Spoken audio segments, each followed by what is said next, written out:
സഹിൻ, ഇപ്പോൾ CMRL ഈ വിഷയവുമായി ബന്ധപ്പെട്ട് കോടതിയെ സമീപിക്കാൻ തീരുമാനിച്ചിട്ടുണ്ടല്ലോ. ഇപ്പോൾ നേരത്തെ കേരള ഹൈക്കോടതിയുടെ അനുകൂല വിധി ഉണ്ടെങ്കിലും ഡൽഹിയിൽ ഇതുമായി ബന്ധപ്പെട്ടുള്ള ഡൽഹി ഹൈക്കോടതിയുടെ നിലനിൽക്കുന്ന നിർദ്ദേശത്തെ മറികടന്നുകൊണ്ടാണ് ഈ നടപടികളിലേക്ക് പോയിട്ടുള്ളത് എന്നാണ് CMRLന്റെ പരാതിയും.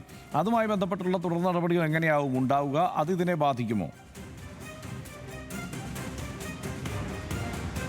ഹർഷൻ, ഇക്കാര്യങ്ങളെല്ലാം എൻഫോഴ്സ്മെന്റ് ഡയറക്ടറേറ്റ് മുൻകൂട്ടി കണ്ടുകൊണ്ടാണ് ഇപ്പോൾ നോട്ടീസ് നൽകിയിരിക്കുന്നത്. പ്രത്യേകിച്ചും നേരത്തെ ഹർഷൻ സൂചിപ്പിച്ചതുപോലെ തന്നെ ഡൽഹി ഹൈക്കോടതിയിൽ നിന്നും CMRLന് അനുകൂലമായ ഒരു വിധി ഉണ്ടായിരുന്നു. സ്റ്റാറ്റസ് കോ മെയിൻറ്റെയിൻ ചെയ്യണം, അല്ലെങ്കിൽ നിലവിലെ തൽസ്ഥിതി തുടരണമെന്നുള്ളതായിരുന്നു. പക്ഷേ അതിനിടയിലാണ് കേരള ഹൈക്കോടതിയിൽ നിന്നും എൻഫോഴ്സ്മെന്റ് ഡയറക്ടറേറ്റിന് അനുകൂലമായ ഒരു വിധി വന്നത്.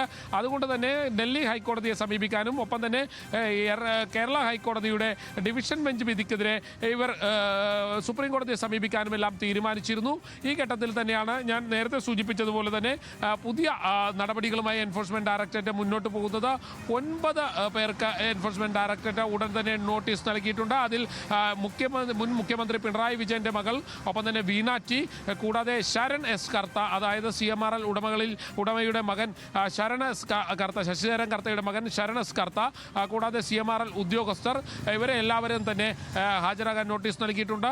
ഇവരിൽ നിന്നും പിടിച്ചെടുത്ത രേഖകൾ നിർണായകമായ തെളിവുകൾ നൽകി എന്നുള്ളതാണ് എൻഫോഴ്സ്മെന്റ് ഡയറക്ടറേറ്റിൽ നിന്നും മനസ്സിലാക്കാൻ കഴിയുന്നത്. അതുകൊണ്ട് തന്നെ ഈ വെള്ളിയാഴ്ച വരുന്ന ചോദ്യം ചെയ്യൽ അത് നിർണായകമായിരിക്കും. വീണയെ സംബന്ധിച്ചിടത്തോളവും ശരൺ എസ് കർത്തയെ സംബന്ധിച്ചിടത്തോളവും എല്ലാം അത് നിർണായകമായിരിക്കും. ആ നിർണായകമായ നീക്കത്തിന് വേണ്ടിയാണ് ഇനി കാത്തിരിക്കേണ്ടത്. ഹർഷൻ, സൈൻ ഇക്കാര്യത്തിലൊരു പ്രിലിമിനറി സ്റ്റേറ്റ്മെന്റ് എടുത്തിരുന്നു. ഇനി ദീർഘമായ ഒരു ഇൻട്രോഗേഷനിലേക്ക് പോകാനുള്ള സാധ്യതയൊക്കെ ഈ കേസിൽ എത്രത്തോളമാണ്? അതിനുള്ള സാധ്യതയുണ്ടോ? തീർച്ചയായിട്ടും സാധ്യത കാണുന്നുണ്ട് എന്നുള്ളതാണ് മനസ്സിലാവുന്നത്. കാരണം ഈ എൻഫോഴ്സ്മെന്റ് ഡയറക്ടറേറ്റ് ഉദ്യോഗസ്ഥർ കഴിഞ്ഞ ദിവസം തന്നെ ഡയറക്ടർ കൂടിക്കാഴ്ച നടത്തിയിരുന്നു. നമ്മൾക്കറിയാം, വെള്ളിയാഴ്ച അദ്ദേഹം നേരിട്ട് ഇവിടെ വന്നതാണ്. പിന്നീട് അദ്ദേഹം ഉദ്യോഗസ്ഥരുമായി കൂടിക്കാഴ്ച നടത്തിയതാണ്. ഉദ്യോഗസ്ഥരെ ഈ CMRL എക്സാലോജിക് കേസ് പരിശോധിക്കുന്ന മുഴുവൻ ഉദ്യോഗസ്ഥരെയും വിളിച്ചു വരുത്തിയിരുന്നു. ഹൈക്കോടതി അഭിഭാഷകരെ വിളിച്ചു വരുത്തിയിരുന്നു. അവരുടെ എല്ലാം അഭിപ്രായങ്ങൾ ആരായിരുന്നു.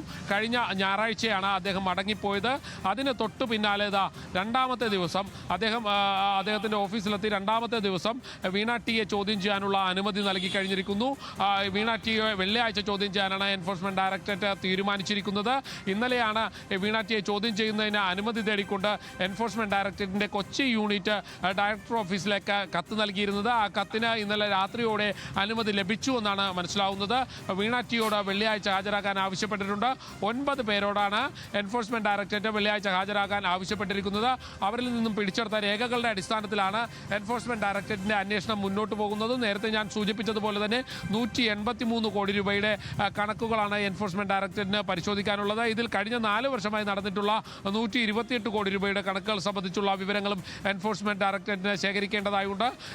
CMRL നിന്നും പിടിച്ചെടുത്ത ഡയറി അടക്കമുള്ള കാര്യങ്ങൾ ഇതിൽ നിർണായകമായി മാറിയിട്ടുമുണ്ട്. എക്സാലോജിക്കും CMRLും തമ്മിലുള്ള സാമ്പത്തിക ഇടപാട്, കരാർ ഇടപാട് സംബന്ധിച്ചുള്ള രേഖകളൊക്കെ എൻഫോഴ്സ്മെന്റ് ഡയറക്ടറേറ്റ് ഉദ്യോഗസ്ഥർ പ്രാഥമികമായി പരിശോധിച്ചു കഴിഞ്ഞിരുന്നു. മറ്റൊന്ന് ഹർഷൻ സൂചിപ്പിച്ചതുപോലെ തന്നെ ഒരു പ്രാഥമിക വിവരശേഖരണവും പ്രാഥമിക മൊഴിയെടുപ്പും എല്ലാം കഴിഞ്ഞിരുന്നതാണ് ഈ കേസിൽ. മുൻപ് നമ്മൾക്കറിയാവുന്നതുപോലെ തന്നെ വീണ ടിയുടെ അടക്കം 12 ഇടങ്ങളിലായിരുന്നു എൻഫോഴ്സ്മെന്റ് ഡയറക്ടറേറ്റ് പരിശോധന നടത്തിയിരുന്നത്. അന്ന് CMRLന്റെ മുതിർന്ന ഉദ്യോഗസ്ഥരുടെ വീട്ടിലടക്കം എൻഫോഴ്സ്മെന്റ് ഡയറക്ടറേറ്റ് പരിശോധന നടത്തിയിരുന്നു. ഈ പരിശോധനകൾക്കൊക്കെ ഒടുവിലാണ് ഇപ്പോൾ പുതിയൊരു നീക്കവുമായി എൻഫോഴ്സ്മെന്റ് ഡയറക്ടറേറ്റ് മുന്നോട്ട് പോകുന്നത്. വീണ ടിയോട് വെള്ളിയാഴ്ച നേരിട്ട് ഹാജരാകാൻ എൻഫോഴ്സ്മെന്റ് ഡയറക്ടറേറ്റ് നിർദ്ദേശം നൽകിയിരിക്കുകയാണ്. എൻഫോഴ്സ്മെന്റ് ഡയറക്ടറേറ്റിനെ കൊച്ചിയിലെ ഓഫീസിലേക്കാണ് വീണയെ വിളിച്ചു വരുത്തിയിരിക്കുന്നത്. ഹർഷൻ, റൈറ്റ്. ഇതൊരു ഹൈ പ്രൊഫൈൽ കേസ് എന്നുള്ള നിലയ്ക്ക് സ്വാഭാവികമായും എൻഫോഴ്സ്മെന്റ് ഡയറക്ടറേറ്റിൻ്റെ ഒരു പൊതുരീതി അനുസരിച്ച് ദീർഘമായ നടപടികളിലേക്കാണ് പോവുക, അല്ലെങ്കിൽ സമയമെടുത്തുള്ള നടപടികളിലേക്കാണ് പോവുക. ഈ കേസിലും അങ്ങനെ പ്രതീക്ഷിക്കുന്നുണ്ട്. പ്രത്യേകിച്ച് ഇപ്പോൾ CMRL ഒക്കെ ആണെങ്കിലും ഇതിൽ ഇപ്പുറത്ത് ഒരു നിയമ പോരാട്ടത്തിന് തന്നെ അവർ തയ്യാറെടുക്കുമ്പോൾ ആ നിലയ്ക്ക് നീളാനുള്ള സാധ്യത എത്രത്തോളമാണ്?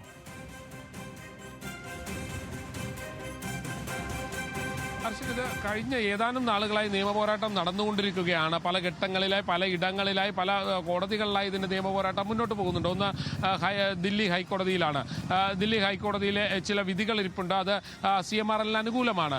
തൽസ്ഥിതി തുടരണമെന്നുള്ള നിർദ്ദേശമായിരുന്നു അന്ന് ദില്ലി ഹൈക്കോടതി നൽകിയിരുന്നത്. അത് SFIO കേസുമായി ബന്ധപ്പെട്ടുകൊണ്ടായിരുന്നു. ഇതിനിടയിലാണ് എൻഫോഴ്സ്മെന്റ് ഡയറക്ടറേറ്റ് ഈ കേസുമായി എത്തുന്നത്. എൻഫോഴ്സ്മെന്റ് ഡയറക്ടറേറ്റ് കേസുമായി എത്തിയതോടുകൂടി തന്നെ വിവിധ കോടതികളിലെ, ജില്ലയിലെയും സംസ്ഥാനത്തെയും വിവിധ കോടതികളെ CMRL ആ കോടതികളിലേക്ക് എത്തിയിരുന്നു. എന്നാൽ കോടതികളിൽ നിന്നും അനുകൂലമായ ഒരു വിധി CMRLന് ലഭിച്ചില്ല. പകരം എൻഫോഴ്സ്മെന്റ് ഡയറക്ടറേറ്റിന് അനുകൂലമായ വിധിയാണ് അന്ന് ലഭിച്ചത്.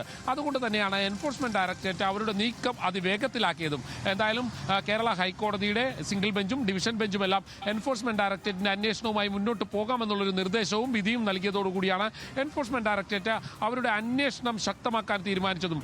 കൊച്ചി ഓഫീസിൽ ഇപ്പോൾ വീണയോട് ഹാജരാകാൻ ആവശ്യപ്പെട്ടിരിക്കുന്നത് അതിന്റെ ഭാഗമായിട്ട് തന്നെയാണ്. ഹർഷൻ നേരത്തെ സൂചിപ്പിച്ചതുപോലെ സാധാരണ ഇതൊരു ഹൈ പ്രൊഫൈൽ കേസാണ്. അതുകൊണ്ട് തന്നെ അതിവേഗത്തിൽ കാര്യങ്ങൾ മുന്നോട്ട് പോകാറില്ല. പക്ഷേ ഈ കേസിൽ നേരെ തിരിച്ചാണ് കാര്യങ്ങൾ സംഭവിച്ചിരിക്കുന്നത്. അതിവേഗത്തിൽ തന്നെയാണ് ഉദ്യോഗസ്ഥരുടെ നീക്കം. എന്തായാലും വീണയുടെ വീട് പരിശോധന നടത്തിയതിനു ശേഷം ദിവസങ്ങൾ തികയുന്നതേ ഉള്ളൂ. അതിനുള്ളിൽ തന്നെ എൻഫോഴ്സ്മെന്റ് ഡയറക്ടറേറ്റ് പുതിയ അന്വേഷണവുമായി, അല്ലെങ്കിൽ വീണയെ നേരിട്ട് വിളിച്ചു വരുത്തി ചോദ്യം ചെയ്യാനുള്ള തീരുമാനത്തിലേക്ക് കാര്യങ്ങൾ എത്തിച്ചിരിക്കുകയാണ്. എന്തായാലും ഇന്നലെയാണ് ഇത് സംബന്ധിച്ചുള്ള അനുമതി എൻഫോഴ്സ്മെന്റ് ഡയറക്ടറേറ്റിന്റെ കൊച്ചി യൂണിറ്റിന് ലഭിക്കുന്നത്. പ്രത്യേകിച്ചും ഞാൻ സൂചിപ്പിച്ചതുപോലെ തന്നെ എൻഫോഴ്സ്മെന്റ് ഡയറക്ടറേറ്റിന്റെ ഡയറക്ടർ നേരിട്ട് ഇവിടെ എത്തിയിരുന്നു. കഴിഞ്ഞ ദിവസം നമ്മൾക്കറിയാം രാഹുൽ നവീൻ അദ്ദേഹം എത്തി 4 ദിവസമാണ് കൊച്ചിയിൽ ചെലവഴിച്ചത്. തൊട്ട് ഞായറാഴ്ച വൈകുന്നേരത്തോടു കൂടിയാണ് അദ്ദേഹം കൊച്ചിയിൽ നിന്ന് പോകുന്നതും. അദ്ദേഹം കൊച്ചിയിൽ നിന്നും മടങ്ങി തൊട്ട് പിന്നാലെ വീണാറ്റിയെ വിളിച്ചു വരുത്തി ചോദ്യം ചെയ്യാനുള്ള അനുമതി അദ്ദേഹം ഉദ്യോഗസ്ഥർക്ക് നൽകിയിരിക്കുകയാണ്. ഹർഷൻ, റൈറ്റ്. ഇതിപ്പോൾ SFIO അന്വേഷണത്തിൻ്റെ തുടർച്ചയായി അതിൻ്റെ അടുത്ത ഘട്ടത്തിൽ എൻഫോഴ്സ്മെൻറ്റ് ഡയറക്ടറേറ്റിൻ്റെ ഇടപെടൽ വരുന്നു. 2019 നടന്ന ഇടപാടുമായി ബന്ധപ്പെട്ടുള്ള അതിൻ്റെ തുടർച്ചയിലാണ് ഇപ്പോൾ അന്നത്തെ മുഖ്യമന്ത്രിയായിരുന്ന ഇപ്പോഴത്തെ പ്രതിപക്ഷ നേതാവായ പിണറായി വിജയൻ്റെ മകൾ കൂടിയായ വീണ തൈക്കണ്ടിയിൽ ഇപ്പോൾ സമൻസ് അയച്ചിരിക്കുന്നത് എൻഫോഴ്സ്മെൻറ്റ് ഡയറക്ടറേറ്റ്. നേരത്തെ ഒരു പ്രിലിമിനറി സ്റ്റേറ്റ്മെൻറ്റ് എടുത്തിരുന്നതാണ്. ഇനിയിപ്പോൾ ഒരു വിശദമായ ചോദ്യം ചെയ്യലിലേക്കാണ് കാര്യങ്ങൾ പോകുന്നത് എന്നാണ് മനസ്സിലാക്കുന്നത്. ശശിധരൻ കർത്തയ്ക്കും മറ്റ് CMRലുമായി ബന്ധപ്പെട്ട മറ്റ് ഉദ്യോഗസ്ഥർക്കുമെല്ലാം നോട്ടീസ് നൽകിയിട്ടുണ്ട്. അതാണ് അതുമായി ബന്ധപ്പെട്ടുള്ള ഏറ്റവും പ്രധാനപ്പെട്ട വിവരങ്ങൾ. ഈ